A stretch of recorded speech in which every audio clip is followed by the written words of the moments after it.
that man, and while I would like to think that any man that I come across, that his intentions are not ill, you just don't know. Welcome to the Bass Reeves Gun Club podcast, where we discuss all things firearm and shooting sports. I'm your host, Antonio Hicks, and I'm excited to bring you the latest news, tips, tricks, and historic discussions about guns in the minority community.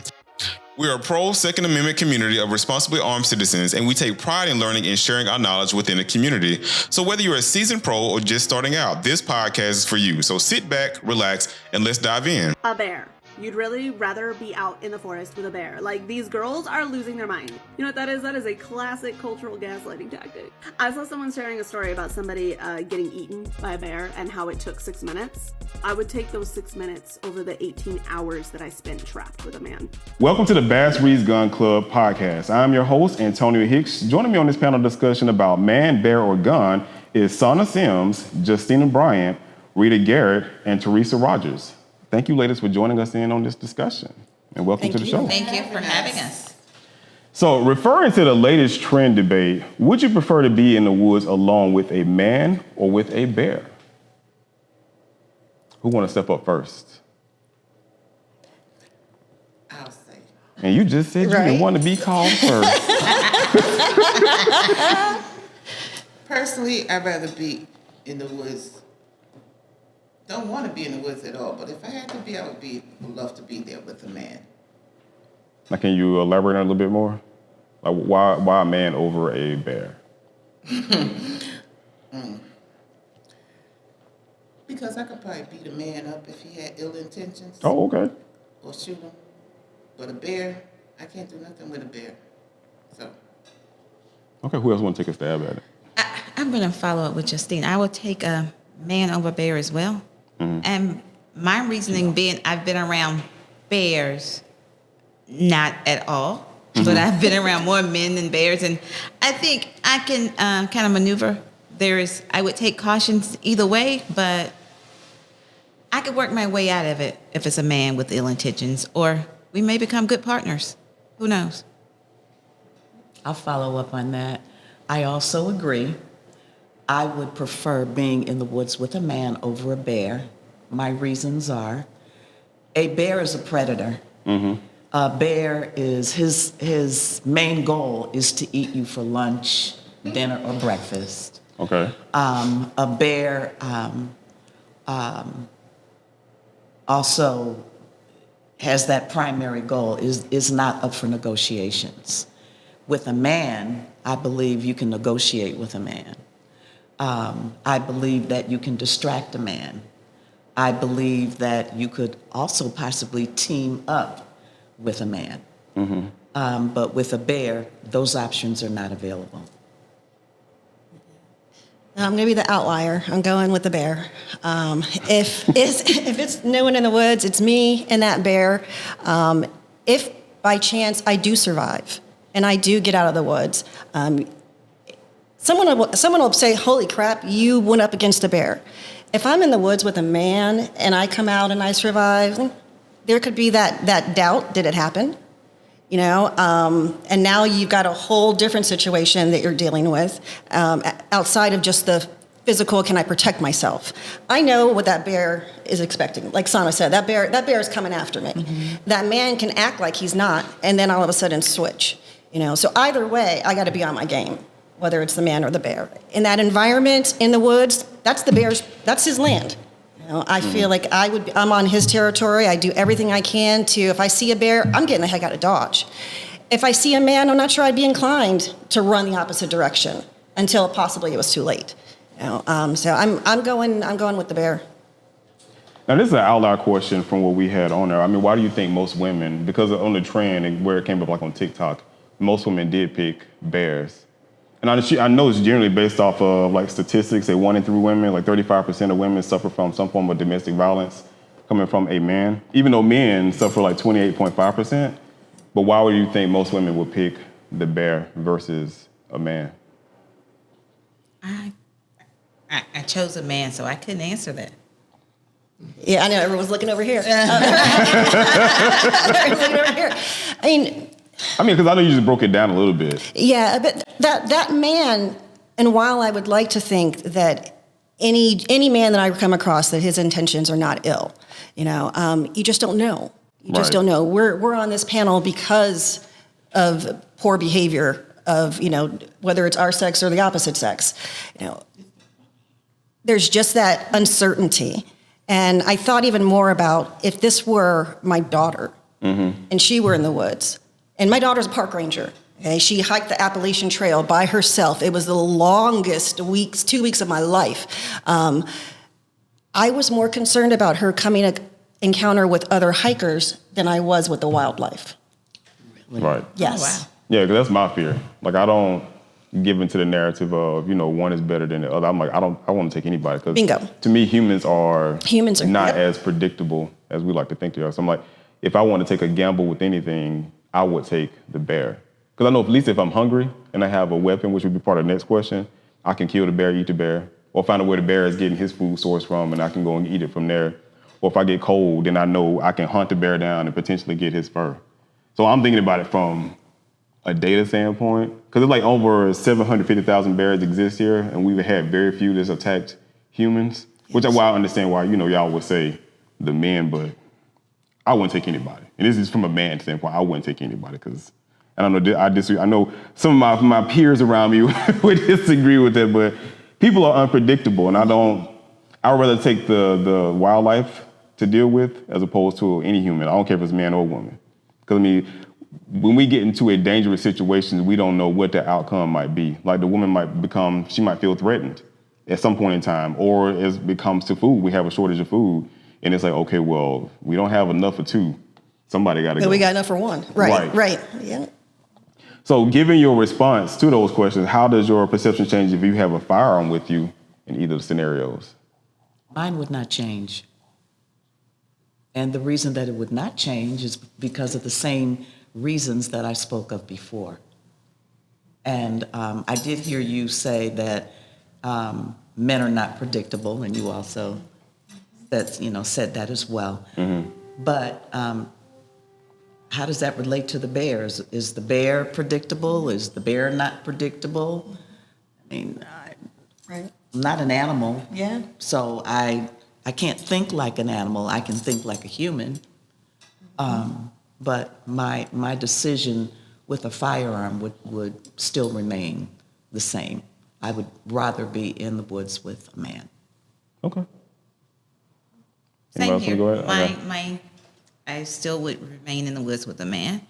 It would take a lot to kill that bear. I know what I could do with my firearm if I needed to use it to protect myself against a man. Mm-hmm. So I'm skilled to use a firearm. I just don't know much about wildlife. Right. If I had spent a lot of time in the mountains with wildlife, my perspective, my thoughts would maybe different. I try to stay in the city as much as possible. You don't like the woods? I'm not trying to hang out with the bears. So the woods are unpredictable. You want to deal with the woods? My perspective wouldn't change either. I think I would have a better chance against a man than a bear. Okay.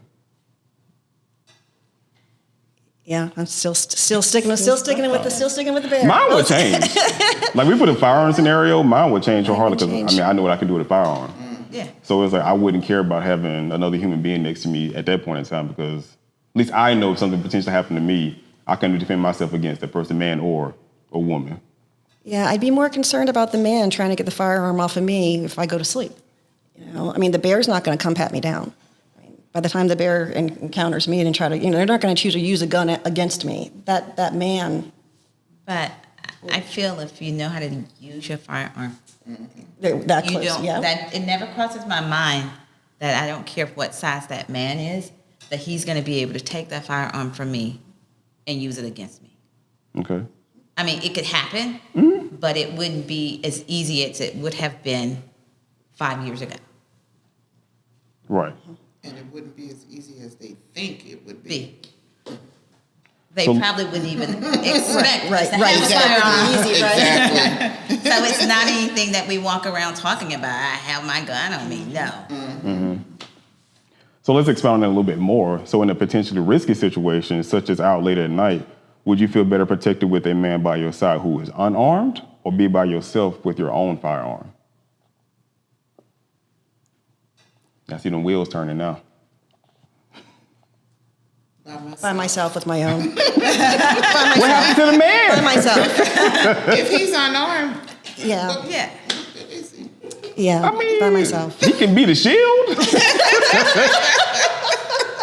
If somebody getting ready to stab you or shoot you, at least he can take that wound for you. That's true.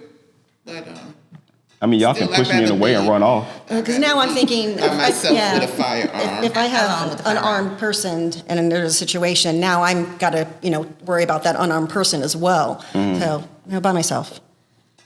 Oh, we With didn't a- say close with a friends. I mean, man. they could potentially be just, fodder. With a man. With a man. I feel more, unarmed I feel man? an unarmed man, yes. Because even though the man is unarmed, you have no idea what kind of skills the man has. The man has strength. The man has sensibilities. The man You would hope. is an automatic protector. We are assuming. Most men are automatic protectors. Me with my firearm, anything could go wrong with me and my firearm in a risky situation. I could be too nervous. There might be a malfunction. I might not be as precise as I would like to be, taking down the threat. There are a lot of things against me with that firearm. So I would feel more protected in a situation like that with a man. And we could team up. We could work together. And see, when it comes to the man and the firearm, I'm all about my firearm because I feel like I know my firearm well enough. Just like the firearm can malfunction, a man can also. So I have more confidence in what I can do with my firearm than an unarmed man there. So they're not always stronger than we are. I have bodybuilded in my time, in my lifetime, and there were a lot of men that I was strong with. I could lift a lot more than they can. So just because it's a man doesn't mean that they're strong enough to take that person down. So give me my gun. I mean, what's their training? I'm just saying, once you are confident in the use of your firearm and your training, and I mean, I'm going with the firearm all day.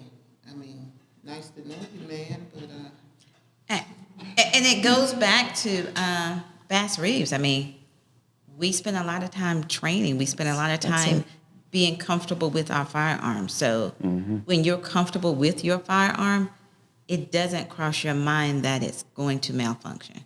Because if it does, you also know what to do after that. Okay, it's that training. you- That as you long as train you- for those risky situations, right? and you take care of your firearm, and it's less likely to malfunction. But if it does, you know how to, Yeah, because we don't know that man took care of himself. So suppose you are approached and unaware from behind, and you did not hear your threat from behind. You've got your firearm, you're proficient, you said it's not going to malfunction, you feel that, in your history, your strength is, can be better than some men.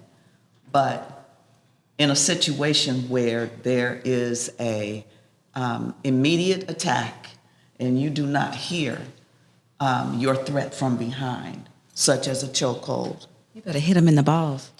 That's your force on Rita's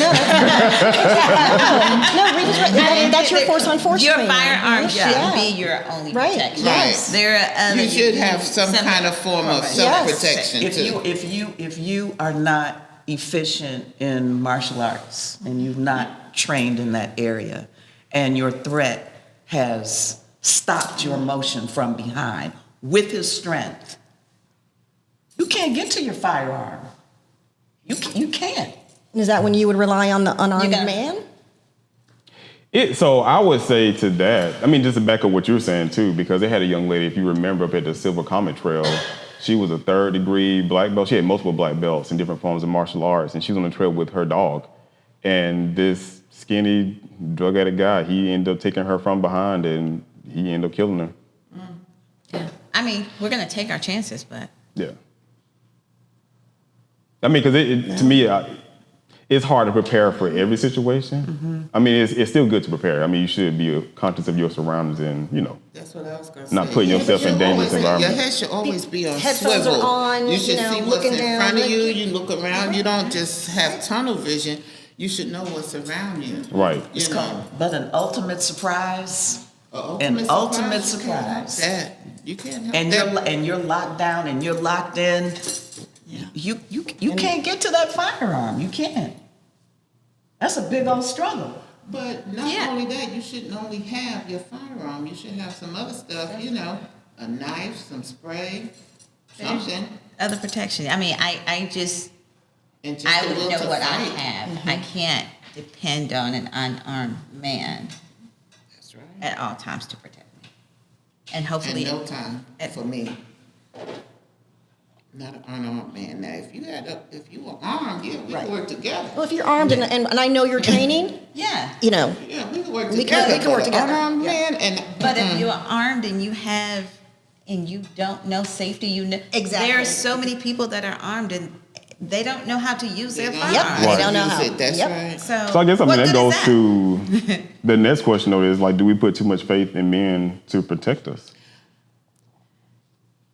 I'm gonna say a lot of women do, because I talk to a lot of women, try to get them to come out to Ladies' Day, and a lot of them say the same thing.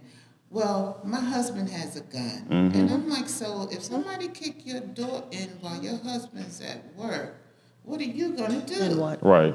What are you gonna do? My husband be home in an hour. Then you could rob us? No. Yeah, wait for my husband to get home. Yeah. It'll be 7 o'clock. Yeah. No. Wait, it's gonna be 7:15 because he's stuck in traffic. I wouldn't put my personal safety in the hands of anyone but myself. Now, if we working together, you're my partner, yeah, we could do that. But ultimately, it's me. Right. So We do. We put too much.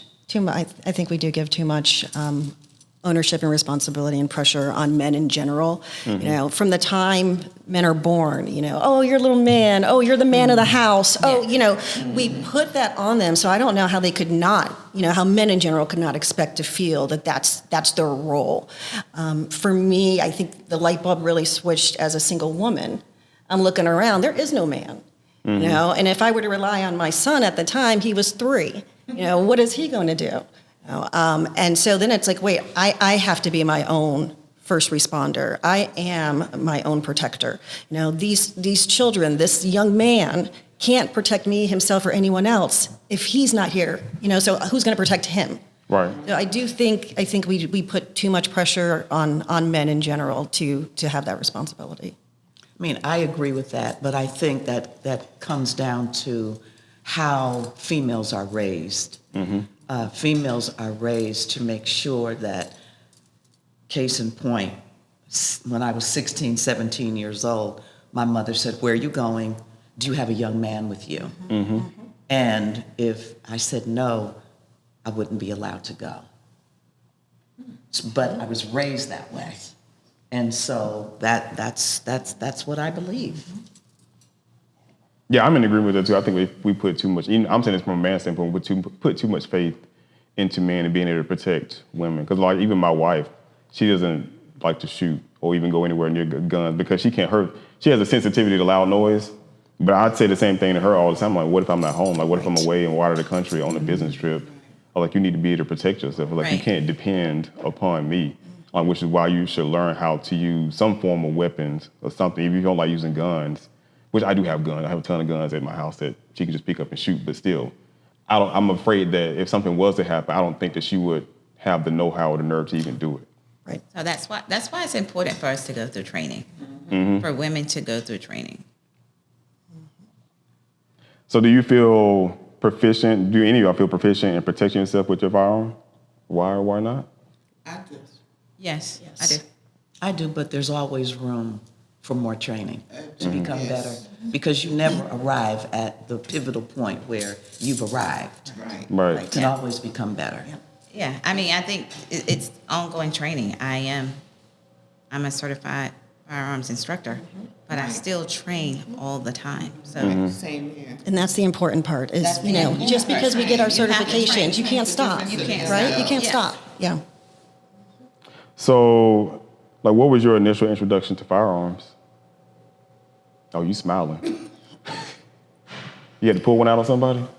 No, my initial introduction to firearms, I was in law enforcement in New York City, so that was my first initial introduction.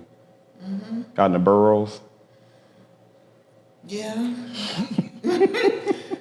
And then, you know, I worked on Rikers Island, and you have to, you know, certify every year, and Definitely. that was my first introduction. What about? my initial introduction to firearms was actually 10 years ago. And it was when I purchased my first Jeep. And I realized that I couldn't do all the things I wanted to without being protected. So, and I've been shooting ever since. Hope I never have to protect myself from a person. Right. But yeah, that was my initial.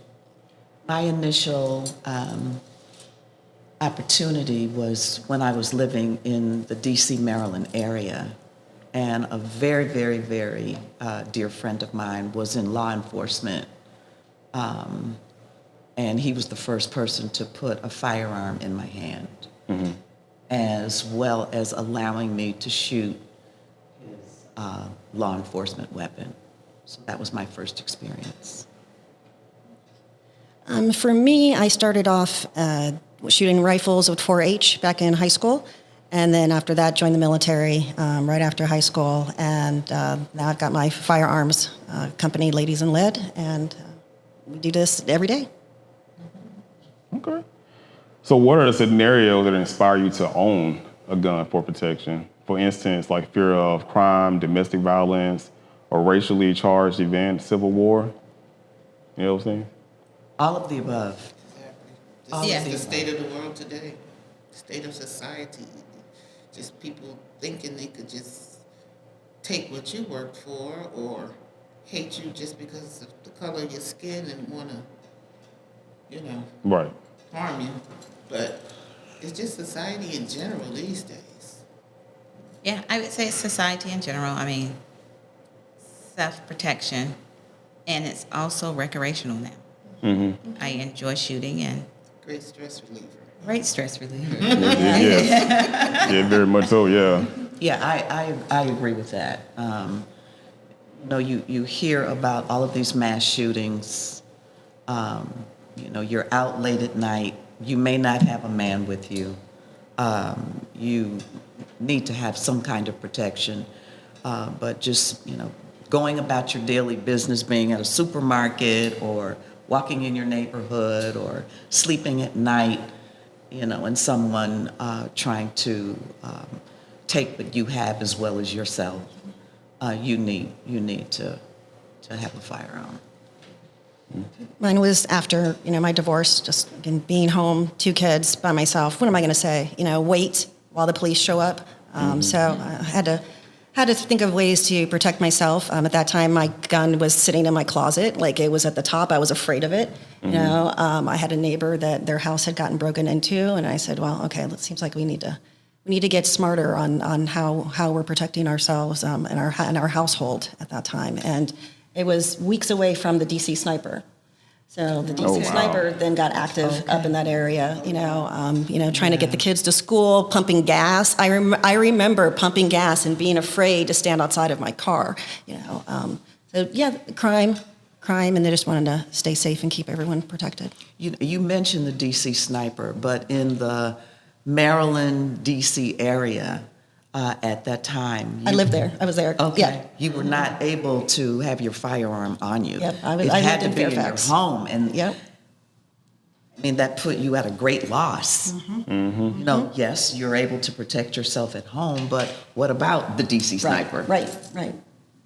You're defenseless at What about that time. man, though? He could protect us.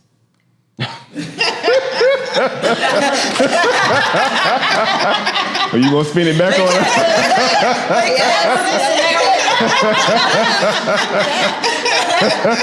That was a good one. That was good. That was good. That was good, yeah. I know that's right.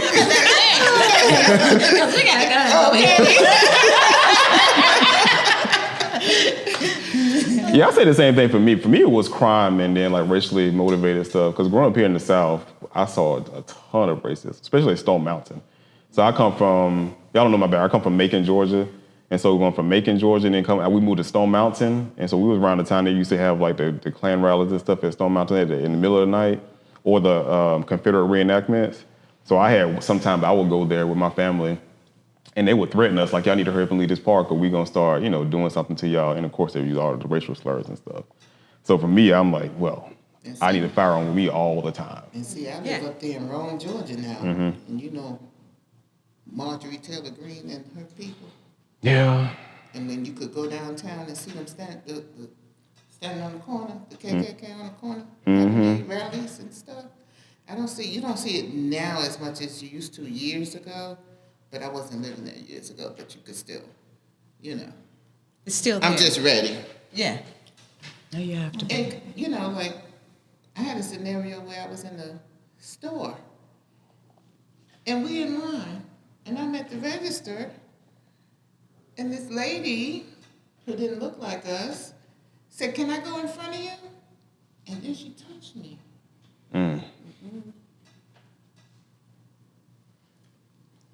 I just looked at her. And then when she touched me, I'm like, "Don't put your hands on me." I could perceive that as a threat. And then I turned around and continued my business. But, So as we wind down, final question for you all. So do you all as women limit your scope to men being your only threats when thinking about reasons why you need a firearm to protect yourselves? Oh, no. I don't think we No, stereotype that at men, all. pets, women, or, no. No. No. no, Children, not at all. Children. These young people these Yes. days, not children, but young people these days, I don't know what was in their milk, but Yeah, they're a little different. They Because a we lot always say different. every generation is a little different, but this different. one, I don't know about this generation coming up. Because they have no fear for anything or respect for anybody. exactly. That's it. And I know it's a broad, because I have 2 boys. That's it. I know it's a broad statement, but the most of them is, because even the one they had a shooting here off of, matter of fact, the bridge over here. And it was like young 14, 15-year-olds. Yeah. Wow. Exactly, I remember A child. That Yeah. 17th Street Bridge, I Yeah. remember that. In my past life, I was a former educator. And there were a few times when, let's say, children 7, 8, and 9 were caught with a firearm in school. And Now, was it because they were trying to be cool, or were they like trying to protect themselves? no, it was because they, by accident, took their older brother's That's his backpack and ended up with that in school. And when they realized that they had the firearm in their backpack, they took it out in class. Oh my gosh. And some of the children that I'm speaking about had some difficult issues. And so I would perceive them to be a threat to other children. A, having that firearm, not knowing what to do with it, playing around with it, examining it, and of course pointing it in a direction where they should not have pointed it. So that was my first thought. Yes, children. Yeah, I can see that. Because you have a lot of kids now because of, and I hate to say it, because I'm a video game person too, but they think from video games and movies and stuff, like guns are cool. So they have one at the house, they want to bring one to school to kind of show it off. Lives are unlimited, right? Yep. And that would be, I would think that's the importance of also teaching our kids about firearms and safety. Yes. And what to do if someone comes into the room with a firearm. If they know what to do or what not to do, they at least know to get away. Right. If this person is not handling this firearm safely. Right. But I think our community as a whole they don't feel it's important. They would rather hide the guns from the kids. And that's why usually on the news, when you hear of a child shooting another child or killing themselves or somebody, they always look like us. Yeah. They always look like us. Because the gun was under the recliner. It was under the couch Right. cushion. It was right Yeah. here. Yeah. And Right. they, since they haven't been trained or you haven't That's talked to it. your child about it, they think it's like on TV, bang, bang, you know. They have They no don't idea. understand the consequences Right. of it. Right. That's why it's important to train and teach our kids about it. You know. Well, the parents too. I mean, because Colin gave a good example of a story that happened where a young lady, she had a mother and a daughter. She had a gun in her purse that wasn't holstered, and she ended up reaching in her purse and then Right. shooting through her purse and Yes. hitting her daughter. Oh, goodness. And see, they sell those purses, those concealed carry purses, but personally, I would never put a firearm in the purse, holstered or unholstered, because number one, if somebody's trying to rob you, the first thing they're gonna do is go Snatch to your the purse. Yeah. Firearms need to be It has to be on my person, period. Period. Okay. Well, thank y'all for participating in the discussion. And, thank y'all for. I mean, I understand the scenarios and how this came out. I mean, I'm a numbers person too, and I understand the fear when it comes from a man's perspective. Because like I said, I grew up down here. Everybody around me were women, so I was forced to. I won't say forced, but I learned how to be a nurturer and a protector. Yes. Because all I had was all of my cousins were Yes. women. It's myself and my brother. So for me, it's more important because I'm more concerned for them, and I have a younger sister, about them, and then what a man could potentially do to them. And then of course you get older and you start seeing how men act in general. That's why I was like, I don't take any human being because all human beings are pretty much unpredictable. Yep. But yeah, thank y'all for participating in this discussion, and thank y'all for coming out and giving y'all viewpoints on it. Thank you. Thank you. Thank you. Joyce, thank you. Thank you for tuning in to this week's episode of the Bass Reeves Gun Club podcast. If you enjoyed this episode, please share it with your friends and family. Don't forget to like and comment on the show to let us know what you think. And if you're interested in learning more about firearm safety, proficiency, and the shooting sports, and you're in the Atlanta area, please consider joining the Bass Reeves Gun Club. We're a pro-Second Amendment community of responsibly armed citizens, and we take pride in learning and sharing our knowledge within the community. You can find more about us and how to join at bassreevesgc.com. That's Bass Reeves, G as in Gary, C as in cat.com. Remember, stay fearless, knowing no master but duty. I am Antonio Hicks, and it's been my privilege to produce and edit this podcast, bringing these important conversations to life. But the conversation doesn't have to end here. If you're curious about more stories and insights in the avenue of politics, technology, and gaming, I invite you to join me on my own podcast, PTG TV. On PTG TV, we dive deep into a variety of topics, exploring the intricacies of our world with a mix of humor, seriousness, and everything in between.